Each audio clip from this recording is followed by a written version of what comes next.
I am Dr. Balaprasanna, practicing urologist from Trichy. I am going to talk about management of BPH during this corona pandemic. We can discuss this in two categories. The first category is group of people who are already diagnosed to have BPH.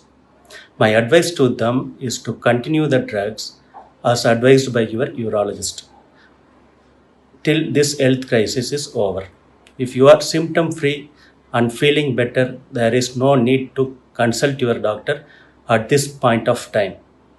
Don't let your bladder get too full, so urinate every 3 to 4 hours.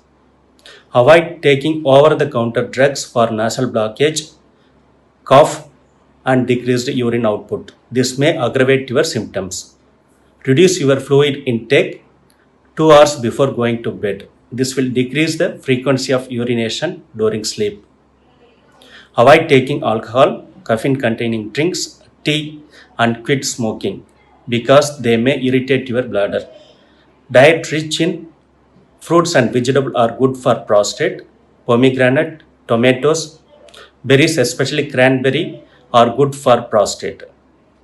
Broccoli, nuts which are rich in zinc, citrus fruits which are containing higher level of vitamin C, onions and garlic may help in decreasing the further growth of BPH. Let's talk about the second category of people.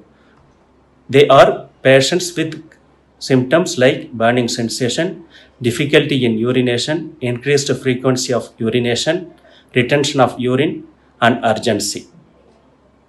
Since most of the urologists are giving advice through telemedicine methods, it is better to get an expert opinion. If it is difficult for them, please consult your general practitioner and get basic investigations like urea creatinine, serum PSA, ultrasound abdomen and pelvis, urine routine microscopy, and culture and sensitivity done.